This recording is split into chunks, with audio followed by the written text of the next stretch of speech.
The call that started it all. The call came in late, when most houses on the street were already dark. In Zanesville, Ohio, police were told a violent break-in had taken place. A man was dead. The person reporting it said intruders had entered the home, attacked Thomas Waddle, and fled. At first, the explanation made sense. Home invasions happen. Some turn deadly before anyone has time to react. Officers from the Zanesville Police Department arrived to find a house that looked disturbed. Drawers were open. Items sat where they did not belong. The space felt unsettled, as if something had been interrupted mid-movement. But trained eyes don't stop at first impressions. They moved through the room slowly. The doors were intact. Windows were unbroken. There was no clear sign of forced entry. That alone didn't rule anything out. But it narrowed the story. The disorder inside the house raised quiet questions. Some areas appeared touched, others left alone.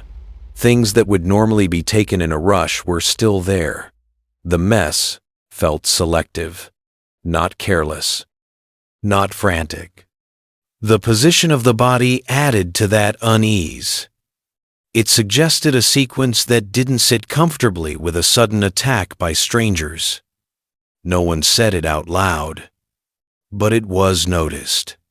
Outside, the night was still. No reports of suspicious vehicles. No neighbors recalling noise or struggle. No obvious path leading away from the house. Officers documented the scene as they always do. Photographs, measurements, notes, nothing dramatic, just facts, collected carefully, the way they must be when the truth isn't yet clear. And even at this early stage, one thing was becoming hard to ignore.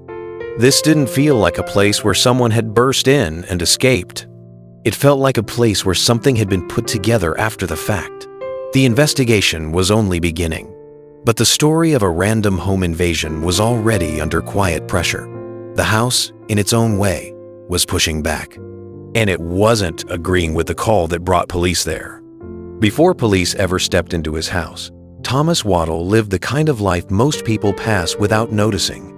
He was 66, recently retired, and settled in Zanesville, Ohio. For years, he had worked steadily at a local Kroger, showing up, doing his job, and going home. Even after retirement, his days kept the same shape. Familiar routines, familiar spaces, nothing hurried, nothing reckless. Thomas stayed close to home.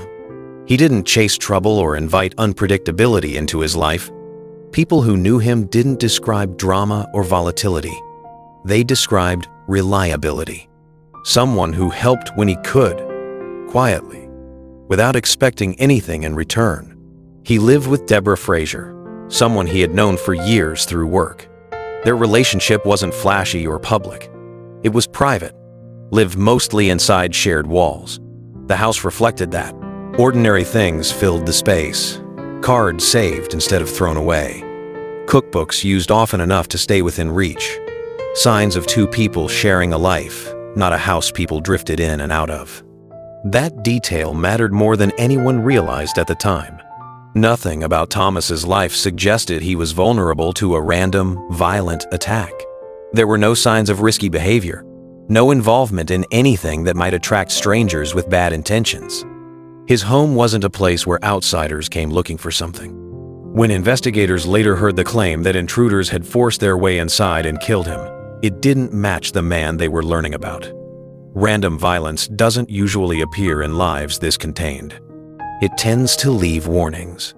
This life didn't have them. Thomas Waddle wasn't invisible. He just lived quietly. And that quiet life made one thing clear early on. Whatever happened to him didn't come from nowhere. It came from close by. When police asked Deborah Frazier what happened inside the house, she answered without hesitation. She said it was a home invasion. According to her, she returned home and immediately felt something was wrong. The house didn't look the way she'd left it. Things were out of place. She believed strangers were inside, men she didn't recognize. She said there was a confrontation, and before she could fully process what was happening, Thomas Waddle had been attacked. By the time police arrived, she said, the intruders were already gone. Her explanation pointed in a single direction: outsiders, sudden violence, no connection to anyone who lived there. It was the kind of story that, if accepted, would end the questions before they started. And she stayed firm on certain points. She kept coming back to the idea of strangers. She talked about fear, about confusion, about how quickly everything unfolded. Too quickly, she said, to react or understand what was happening. As investigators moved deeper into the apartment, Deborah Frazier's story began to lose its footing. She had described a violent home invasion, the kind that explodes into chaos without warning. But the apartment did not reflect that kind of moment. The doors were intact. The frames were unmarked. There was nothing to suggest anyone had forced their way inside. That absence was impossible to ignore. Inside the home, a few items were out of place, but the disorder felt intentional. Not the result of panic or desperation, but something more controlled. Valuables were still there. Personal items sat undisturbed. Even firearms inside the apartment had been left behind, a detail that immediately undercut the idea of a robbery gone wrong. Then, investigators focused on the blood. There was blood at the scene, but it did not tell the story Deborah had described.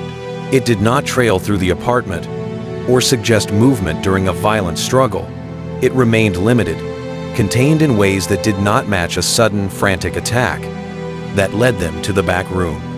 That was where Thomas Waddle was found. He had not been left where he collapsed. His body had been wrapped in trash bags, bound with duct tape, and covered with a comforter. That single detail changed the entire case. Wrapping a body takes time. It requires privacy. It is not something done by strangers rushing to escape. It also meant one thing was already clear. Thomas had not died moments before the emergency call. He had been dead for hours. And then there was the gun. Deborah claimed she had been shot as intruders fled the apartment. When officers arrived, she was wounded near the doorway. Nearby was a revolver, still inside the home, not discarded outside or hidden away. That placement lingered in the room, because a weapon left behind does not fit the story of attackers fleeing in panic. It fits the story of someone who never had to rush. By the time the scene was fully documented, investigators no longer needed Deborah's version of events to guide them. The apartment itself had already done that work. Nothing inside supported the idea of a sudden break-in. Everything pointed toward planning, time, and control. And once detectives reached that point, the question was no longer what happened here. It was how long the story would survive once it was tested. In the early hours of the investigation, detectives allowed Deborah Frazier to talk freely.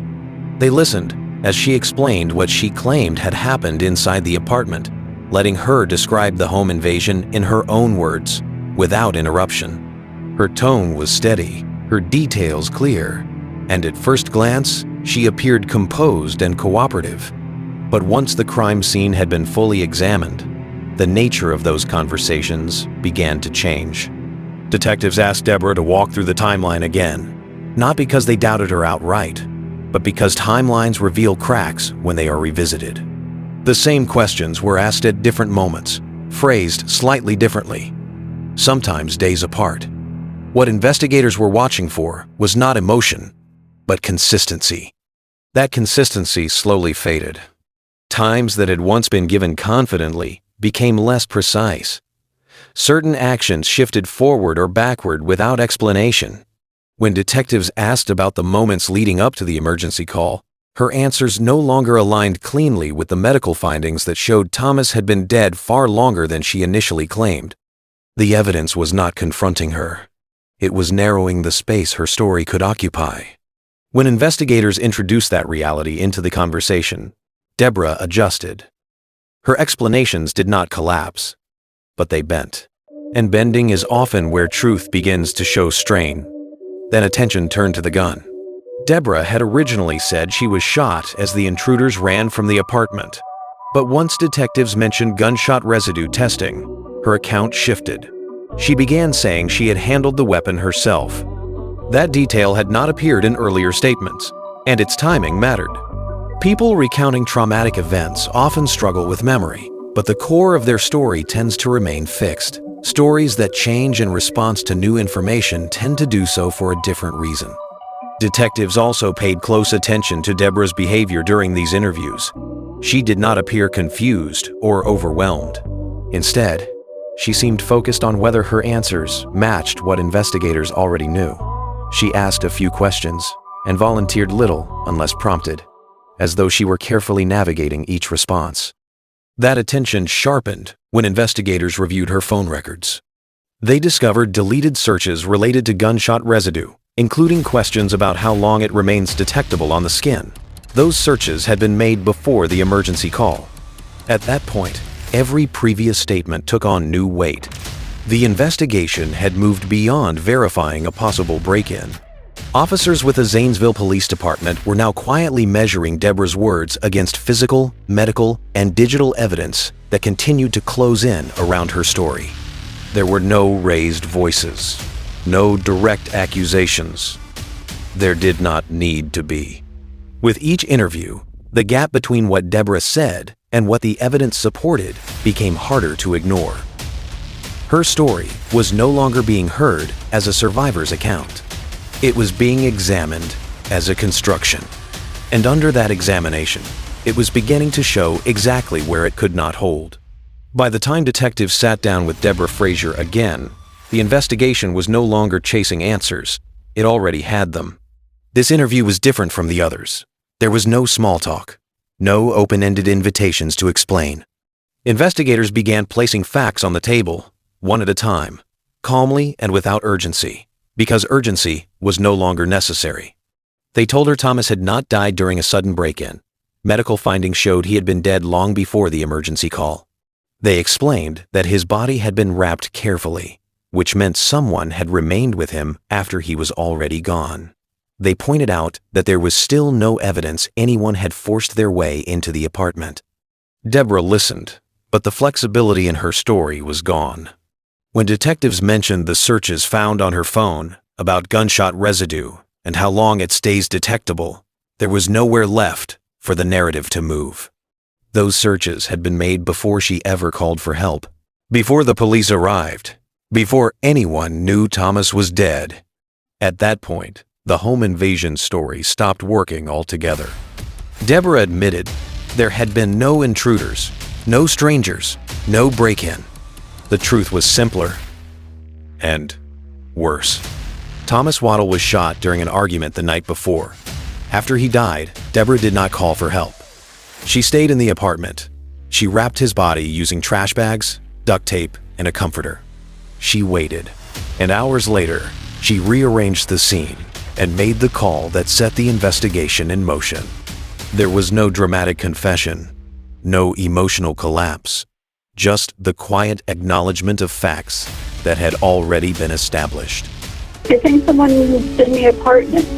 It was unlocked, and there's stuff everywhere, and I can't find my boy. Deborah Frazier later pleaded guilty to murder, tampering with evidence, and abuse of a corpse. The case never went to trial because by then, there was nothing left to debate. The physical evidence, the digital trail, and her own admissions all pointed in the same direction. The story she told police only survived as long as the evidence allowed it to.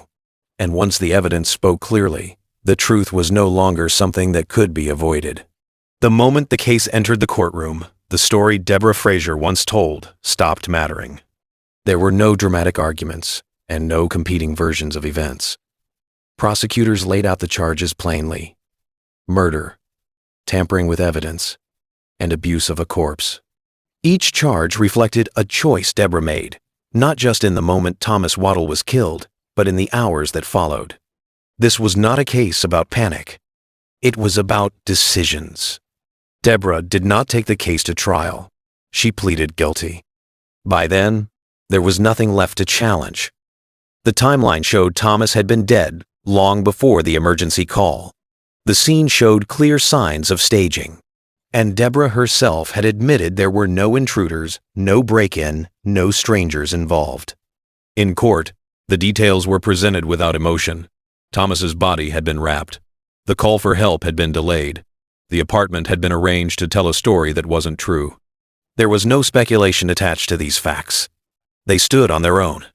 When it came time for sentencing, the judge focused not only on the killing, but on what came after, the effort to hide the truth. The time taken to clean, wrap, and wait. The decision to place a false story ahead of a human life already lost. Deborah Frazier was sentenced to decades in prison, a punishment that ensures she will spend much of her life there. The sentence did not undo what happened, but it closed the legal chapter of the case. For Thomas's family, the courtroom offered no dramatic resolution. There was no explanation that softened the loss.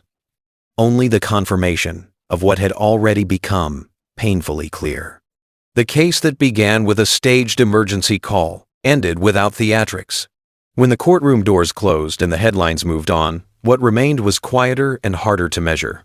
For Thomas Waddle's family, the end of the case did not bring relief.